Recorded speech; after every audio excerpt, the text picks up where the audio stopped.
Assalamualaikum warahmatullahi wabarakatuh. Selamat datang kawan-kawan semuanya di channel Ngobor atau channel ngobrolin horor. Satu channel yang kita ngobrolin tentang sesuatu yang horor-horor. Dan Bro Ayung ini yang akan bercerita seperti sebelum-sebelumnya. Terima kasih untuk kawan-kawan semuanya yang udah kasih support, udah kasih dukungan dalam bentuk apapun itu. Terima kasih banyak. Nah, langsung aja waktu dan tempat dipersilakan. Monggo Bro Ayung. Baik, terima kasih Mas Biru. Sebelum ke cerita, seperti biasa aku tak nyapa kawan-kawan dulu, Mas Biru. Monggo. Assalamualaikum warahmatullahi wabarakatuh. Waalaikumsalam. Bismillahirrahmanirrahim. Apa kabar kawan-kawan ngobor semua? Semoga semua dalam keadaan baik, sehat dan selalu bahagia tentunya kapanpun dan dimanapun saatnya. Amin. Kembali ada kita berdua di ngobor, ngobrolin yang horor-horor ya Mas Biru. Ada cerita apa hari ini? Ya baiklah, ini ada sebuah cerita dari Mas Supriyadi. Atau Mas Adi Supriyadi aja ya. Mas Supri. Mas Supri ya, Mas Supri. Ya biasanya dipanggil Mas Supri. Mas Supri itu orang sini. Nama desa asli aja ya. Kaliwadas. Kaliwadas Adiwerna. Jadi umurnya itu sekitar 45 tahun. Saya panggilnya Kang Supri. Lebih tua dia soalnya. Biar dikiranya lebih muda gitu ya. Nggak apa-apa sih. Nggak apa-apa. Ya udah. Dia itu seorang bapak dua anak ya. Seorang bapak dua anak. Kerjaan hari-harinya dulu begitu. Itu seorang penjual cilok. Ya, saya itu menjajakan cilok itu di SD-SD setempat sampai di sekeliling lah desa-desa samping-samping desa saya. Nah itu sorenya di madrasah. Sorenya di madrasah. Ya lumayan Mas. Saya kan punya setoran motor. Saya juga nyekolahkan anak dua, masih SD, satunya TK, begitu ya. Jadi kebutuhan banyak. Akhirnya ya orang sih bilang katanya ya, istri sama mertua bilang ngomong ke saya katanya saya terlalu ngoyo. Padahal kan menurut saya rajin Mas. Maksudnya kalau saya nggak kentang, nggak rajin, ya nggak kecandak semua. Iya. Soalnya saya kan punya setoran, punya macam-macam lah, lagi pula kan saya masa mau nemplok orang tua terus. Akhirnya saya di samping saya dagangan, ya nanti siang balik ke rumah, sholat duhur, makan, terus nanti saya dagangan lagi ke madrasah.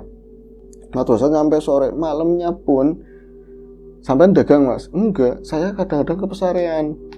Ngapain kuli? Katanya kuli ngeponi plat itu loh, kan ada sampai malam. Matong-matongin ya. Ya saya dalam hati juga ngomong, itu mah ya memang ngoyo begitu ya. Karena sehari-hari kan buat kerja terus.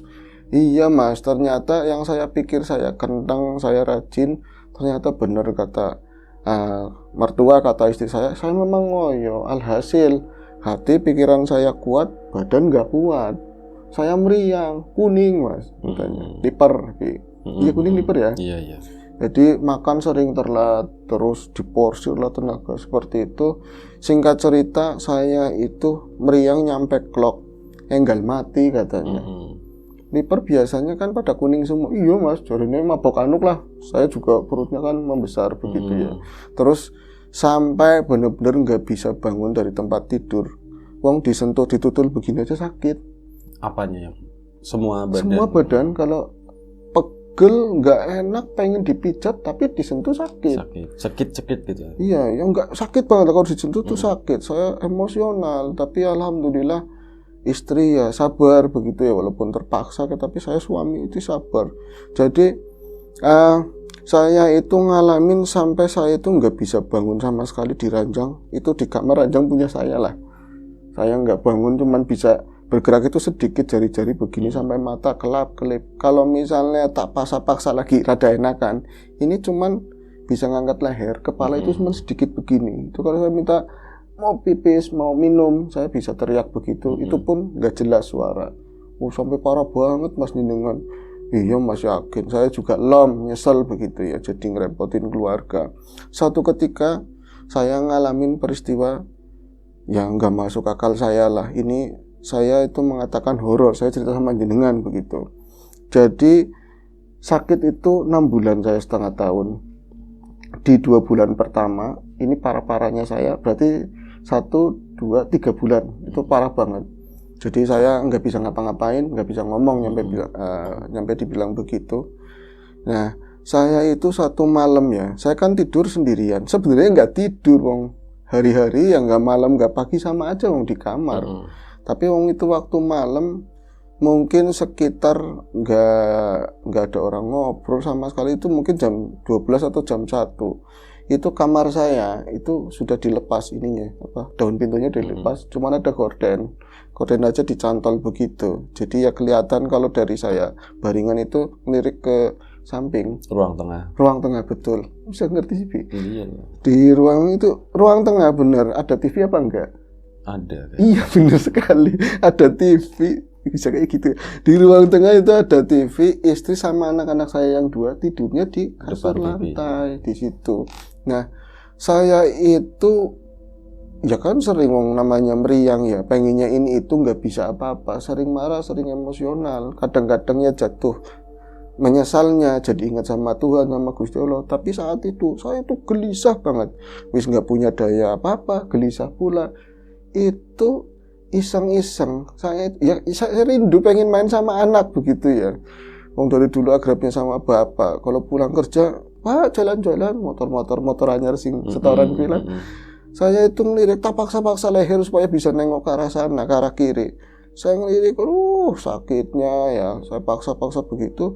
Pas saya ngeliat ke arah mereka, dilalanya yang tadinya tidur itu membelakangin TV kakinya, itu pas di bawah TV. Jadi kelihatan mukanya semua. Itu bertiga, istri, anak 2 itu kelihatan mukanya semua dari arah saya. Dan di sana terang, kalau di kamar saya itu agak gelap.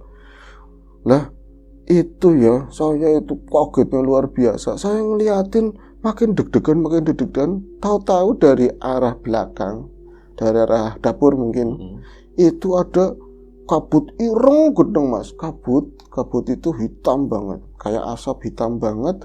Lama-lama itu muser di depan, di atas anak istri saya. Muter begitu. Lah saya mau ngomong apa, saya nggak bisa apa-apa. Saya cuma Allah. Nggak keluar itulah ya. Bahasa ya Allah, itu apa. Tahu-tahu itu kabut itu semakin gumpal kayak membentuk sosok tubuh itu di samping istri saya. Berarti istri itu paling dekat dari saya lah ya. Itu di sampingnya ngadeg jerek. Itu belum jelas tapi kayak membentuk sosok orang, sosok manusia lah. Jelas banget, Mas, hitam kayak bukan asap lagi, udah gumpalan hitam begitulah. Saya di sini ketakutan, saya khawatir jangan-jangan pikirannya ini kiriman. Itu kiriman dari orang mau nyakitin keluarga saya. Paketan berarti. Paketan. Iya, dari paketan kiriman iya. Paketannya. Jangan-jangan ini Pak, ya enggak pas, Bi. Jangan-jangan ini paketan. Jangan-jangan itu kiriman dan saya begini juga kiriman orang. Jangan-jangan pantesan beberapa katanya ada yang itulah alternatif, saya juga nggak sembuh. Wah, saya malah jadi gitu kan, Mas. Saya itu pengen bangun banget.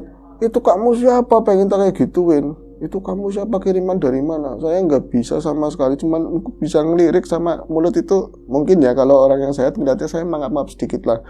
Lama-lama saya tamatin, saya tegesin, itu benar-benar membentuk sosok tubuh manusia lengkap, membentuk tubuh manusia lengkap, tapi warnanya ireng, gedeng, legam hitam banget. Saya jadi kayak jadi uang, bener-bener jadi orang bener-bener lah, bukan asap lagi, jadi orang. Saya kan makin ketakutan, tiada daya. Saya khawatir nanti anak istri apa-apain. Saya tuh di sana-sananya ya, saya tuh teriak, kamu itu siapa, mau ngapain, jangan sakitin anak istri saya. Ya Allah, saya bilang begitu, tapi kan gak keluar apa-apa di dalam hati dok. Lah, saya tegas dia tuh gak bergeming apa-apa, tahu-tahu itu komplit begitu ya, jadi rambutnya apanya, walaupun hitam, tapi saya tahu dia itu ngadep ke sana, bukan ngadep ke saya, membelakangi. Berarti ngadep anak istri. Itu saya makin ketakutan ya, jangan-jangan mau ngapa-ngapain anak istri saya. Woi, setan, belis, jinireng. Saya dalam hati begitu, jangan sakitin anak saya. Saya itu mulai dongakin kepala, itu berat banget. Itu sedikit mungkin ngambang kepala saya dari bantal. Angkat begitu ya, saya miring-miringin, mau bangun banget. Itu air mata udah pating bleber. Saya nggak berdaya, sampai saya nggak bisa nulungin anak istri. Nah, lagi kamu siapa? Sosok itu tuh balik badan begitu, tanpa kakinya itu, tanpa atret begitu ya, tapi langsung kayak begini, balik badan. Mas Ayung, dia itu benar-benar hitam semuanya, tapi bukan bentuk seperti kabut lagi, enggak, tapi kayak orang tapi berwujud hitam. Dah, di wajahnya itu yang bikin saya kaget, wajahnya itu kayak saya, gimana ya, pandangan itu sulit dijelaskan. Dia hitam semuanya, tapi di pandangan saya ngerti kalau itu mirip saya gitu loh, mirip saya. Kamu siapa? Kamu siapa? Dalam hati, tolong jangan sakiti anak istri saya. Dia malah balik begitu. Lah beberapa saat kemudian semakin takut saya, semakin lemes. Dia itu seolah-olah mukanya ini kelihatan ini loh, mulutnya kelihatan. Nah di situ saya baru jelas ada warna lain selain hitam semuanya. Di mulutnya itu lidahnya agak panjang terus memerah, memerah di pinggir-pinggirnya. Saya semakin deg-degan. Terus nyeringai, bukan senyum ya mas, kayak medeni. Nyeringai itu giginya itu gondrong-gondrong giginya, ada kayak ada apa calingnya begitu. Dan matanya itu walaupun di muka itu hitam semua, seolah-olah saya ngeliat matanya itu lagi melototin saya, ngancem begitu. Kamu itu siapa? Kamu itu siapa? Makin jelas itu wajahnya saya. Itu wajahnya saya. Dan tapi versi nggak gantengnya gitu. Versi nggak ganteng, nggak apa. Ya, bukan ganteng lagi, emang hitam gelap begitu ya. Dan dia itu saya nungguin, saya lemas, saya itu tahan di sini tuh sakit banget. Tapi saya saat itu ya pengen minta tolong ke siapa, teriak-teriak nggak bisa. Dia itu akhirnya jawab begini. Saya itu sisi gelap kamu. Aku, tapi bahasa Jawa aku itu sisi gelapnya kamu. Sembari ngomong begitu, sembari seperti di dua pundaknya itu keluar kayak semacam sayap. Aku sih ngomongnya kayak kelebatan apa ya begitu ya. Suwiwi lah. Suwiwi. Bukan sayap, suwiwi sama ya. Brek begitu ya, jebrek. Ternyata setelah jebrek begitu dia kembali kayak jadi sosok kabut ngumpul semua ruangan yang saya lihat di depan TV itu di ruang tengah gelap sama itu, tapi tipis, nggak sepekat pada saat dia jadi sosok itulah ya. Lama-lama aku kemari ke tempat saya mas, makin mendekat. Waduh, saya makin ketakutan. Tapi di sisi hati yang lain saya dipateni nggak apa-apa, penting jangan istri anak saya, jangan diapa-apain. Loh, lama-lama itu di kamar saya itu gelap semua. Tambah gumpal. Aduh, kita jadi wong maning. Ternyata di atas dipan itu muser. Lama-lama itu kayak ada suara orang ketawa tapi buat kayak gitu. Suara kayak gitu jadi kecil jelup. Saya sesek banget, kayak nggak bisa ngapa-ngapain. Saya sesek banget. Kenapa mas? Masuk ke dada kiri saya. Saya rasa ya saya sudah lurus lagi sih begini ya. Saya nggak kuat nahan ini lagi. Jelup. Terus gimana mas? Mas Supre, sampean inget apa lagi kejadian itu? Saya nggak inget apa-apa lagi, wis. Tahu-tahu. Kentir maksudnya. Nggak inget apa lagi, kentir ya. Iya ingatan jadi. Iya juga, kadang-kadang nggak tepat sih. Nah itu saya nggak tahu berapa lama ya. Saya tuh nggak inget. Tahu-tahu saya menemukan diri saya itu lagi di pangku emak, ibu itu kan nggak bareng di situ kan mertua, lagi di pangku. Ya Allah, Supri sahadat Supri. Saya lagi digituin, krungu di kuping saya. Itu suruh sahadat nyebut. Berarti kan saya udah hampir final mas waktu itu. Dan saya dengar, saya itu bisa ngeliriknya itu udah nanar banget mata. Banyak orang di kamar itu, banyak orang yasinan kabeh pada pating glewer itu, pada nangis itu, pada yasinan. Saya malah kayak emosi loh. Emang aku mau mati digituin gitu kan. Emang aku mau mati. Akhirnya saya ngelirik-lirik begitu. Tapi dalam kondisi bangun pingsan mungkin ya. Bangun pingsan saya itu rasanya aus banget di sini. Dicelak kayak apa ya. Tenggokku itu aus banget. Saya pengennya ngomong, mak jangan ngomong terus. Nginung, aku mau aus. Saya mau ngomong, mak saya meminta minum, tapi di sana-sananya mungkin ya di pandangan orang-orang saya cuma mangap sedikit. Nah itu ada suara ustadz yang biasa di musola, saya dengar, dinungi yo ke aus yo, dinungi, dikasih minum. Saya itu nggak tahu lah, pokoknya matanya burung, ada yang nempel di sini adem. Saya cecep itu air, rasanya lega banget. Nggak ingat apa-apa lagi lah gitu. Setelah kedua kali saya nggak ingat apa-apa lagi. Saya cuma dengar Allah Akbar ya Allah. Ada suara kayak gitu. Nah, sampean nggak ingat. Terus ceritanya gimana mas? Oh nggak ingat kan? Ya enggak, di sana-sananya saya ingat lagi. Saya itu di ruangan entah berapa lama ya. Saya sadar-sadar di ruangan yang benar-benar gelap laka wates, saya nggak ada batasnya. Gelap banget. Saya di mana? Perasaan saya jalan, entah saya berlari, tapi saya nggak bisa melihat badan sendiri. Cuman gelap kabeh, saya takut banget di situ. Saya nyari-nyari siapa yang bisa ditanyain. saya lelah, saya berhenti, tahu-tahu dari kejauhan ada 2 sinar celing kayak gitu ya, mendekat-mendekat, itu mencorong kabeh Mas. Mencorong itu bersinar ya, bersinar, tahu-tahu mendekati saya di sini ya. Maaf Mas, saya kalau mau menceritakan, mau detail selalu nggak bisa. Kemarin yang lagi cerita sama saya juga, dia nggak mau itu sosoknya apa, seperti apa, nggak mau. Yang jelas wong bagus putih kayak gitu. Itu langsung di samping saya cuman ngomong, panjenengan sinten, panjenengan itu siapa, berdua. Itu nggak ngomong, langsung dia kayak lagi dicekel, dipegang begini. Nah wis kan Mas, saya dipegang, perasaan dingin banget dan rasa takut sama sekali tidak ada. Yang ada saya ini bingung, saya ini ketemu siapa, mau diapain. Nah tahu-tahu kayak dinyeng begitu. Nggak tahu itu terbang, nggak tahu itu pindah kemana, tapi masih di alam yang gelap itu. Itu rasanya los-losan banget, kayak saya itu ingat lagi kecil dari jembatan terjun, rasanya kayak gitu los-losannya. Nah saya entah berapa lama, tahu-tahu dari depan sana ya, pandangan jauh saya itu ada satu lagi yang putih lagi, cahaya begitu slep, tahu-tahu di depan kami. Nah tahu Mas, sosok itu siapa? Ya Bu sampai yang cerita gitu kan, sosoknya sosok yang cahaya juga, yang kayak cahaya juga, tapi kali ini mukanya kayak saya persis katanya, mukanya kayak Mas Supri. Mong bedanya dia itu bersih banget dan jauh lebih ganteng dari saya, jauh lah. Dia kan hitam Bu, mati ya. Kalau saya kan kayak gini Mas, buluk warasnya aja begini, cerita kan udah waras ya. Saya begini, dia itu jauh lebih ganteng dari saya. Dia itu senyum ke arah saya ya, mukanya bersih banget. Ini siapa? Mau dibilang orang lain malaikat ya, mukanya masa sama kayak saya, tapi dibilang kayak saya ya jauh lebih ganteng dari dia. Dia cuma ngomong begini, "Kie, durung waktune, ini belum waktunya," kayak gitu. Berarti saya belum waktunya. Belum waktu apa, saya nggak ngerti. Itu seakan-akan mereka ada diskusi sebentar, tapi aku nggak ngerti itu ngomong apa. Lah untuk kedua kalinya saya itu bangun lagi, dan ini lemesnya luar biasa lemes. Cuman yang bangun habis pingsan yang pertama itu itu ngerasa nggak ada apa-apa gitu, maksudnya di si tubuh itu cuma lemas. Kalau ini sakit apa tuh kerasa semua, yang bangun kedua sakit kerasa semua itu ya, dari dalam tubuh ya sakit jeroannya, di luar ya benar-benar lemas banget sakit. Lagi-lagi saya ada di pangkuannya mas saya. Ya Allah, tangi maning katanya begitu, tangi maning, bangun lagi, ya Allah, bangun lagi.